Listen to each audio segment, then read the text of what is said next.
दिल्ली की जहांगीरपुरी में हुई हिंसा पर कार्रवाई करते हुए दिल्ली पुलिस ने 5 आरोपियों पर राष्ट्रीय सुरक्षा कानून लगाया है।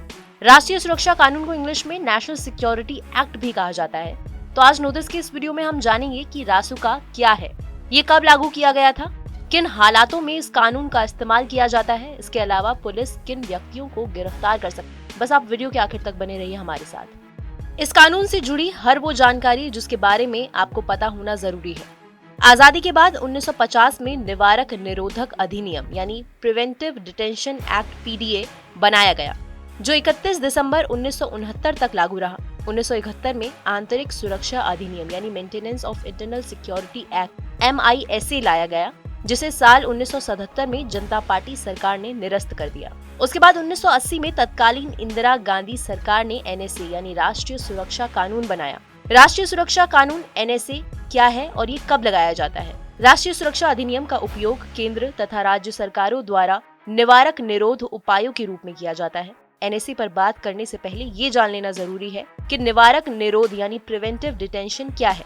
प्रिवेंटिव डिटेंशन राज्य के अधीन एक सांविधिक शक्ति है, जिसके तहत राज्य किसी व्यक्ति को कोई संभावित अपराध करने से रोकने के लिए हिरासत में ले सकता है। ये गिरफ्तारी से अलग होता है। गिरफ्तारी तब की जाती है जब किसी व्यक्ति पर अपराध का आरोप लगाया जाता है। राष्ट्रीय सुरक्षा कानून लगाने का अधिकार केंद्र और राज्य सरकार दोनों के पास है। सरकार इसे अपनी सांविधिक शक्ति का इस्तेमाल करते हुए उपयोग करती है। NSA का उपयोग कब और किन हालातों में किया जाता है?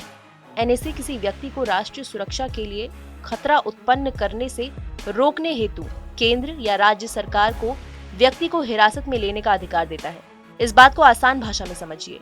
मान लीजिए कोई शख्स है जो राष्ट्रीय सुरक्षा के लिए खतरा बन सकता है। उदाहरण के तौर पर कोई शख्स जो किसी पब्लिक प्लेस जैसे मेट्रो, पार्क, स्टेशन या किसी भी भीड़भाड़ वाली जगह पर तोड़फोड़, विस्फोट या किसी तरह का नुकसान करने की फिराक में है। ऐसे में अगर पुलिस को इस बात की भनक लग जाती है तो उस शख्स को प्रिवेंटिव डिटेंशन के तहत हिरासत में लिया जा सकता है और उस पर NSA के तहत कार्रवाई की जा सकती है। सरकार किसी व्यक्ति को आवश्यक आपूर्ति एवं सेवाओं के रखरखाव और सार्वजनिक व्यवस्था को बाधित करने से रोकने के लिए NSA के तहत कार्रवाई कर सकती है। इस बात को उदाहरण से समझिए। मान लीजिए देश में इस साल प्याज का उत्पादन नहीं हुआ, तो जाहिर है कि प्याज की मांग ज्यादा होगी। मांग ज्यादा होने की वजह से प्याज के दाम बढ़ जाएंगे, जिसका फायदा मुनाफाखोर उठाने की फिराक में रहते हैं। अगर सरकार ने प्याज को आवश्यक वस्तु की सूची में डाल दिया या प्याज के स्टोरेज पर लिमिट लगा दी, ऐसे में अगर कोई मुनाफाखोर लिमिट से ज्यादा प्याज स्टोर करता है तो उस पर NSA के तहत कार्रवाई की जा सकती है। इसके अलावा पब्लिक प्रॉपर्टी को नुकसान पहुंचाने वाले पर भी NSA लगाया जा सकता है, क्योंकि संविधान ये कहता है कि सार्वजनिक संपत्ति की रक्षा करना हर नागरिक का दायित्व है। NSA लगाने का अधिकार किसको? इस कानून का इस्तेमाल जिलाधिकारी, पुलिस कमिश्नर के साथ साथ राज्य सरकारें भी अपने सीमित दायरे में कर सकती है। कब तक हिरासत में रखा जा सकता है? राष्ट्रीय सुरक्षा कानून 1980 की धारा 13 के तहत किसी व्यक्ति को अधिकतम 12 महीने तक हिरासत में रखा जा सकता है। लेकिन इस बीच अगर सरकार को उस शख्स के खिलाफ कुछ नए सबूत मिल जाते हैं तो हिरासत का वक्त बढ़ाया जा सकता है। आइए अब जानते हैं कि क्यों विवादों में रहता है NSA। बीते 4 दशकों में NSA राजनीतिक दुरुपयोग के कारण कई बार चर्चा में रहा है, फिर चाहे वो केंद्र की इंदिरा गांधी सरकार हो या कोई दूसरी सरकार।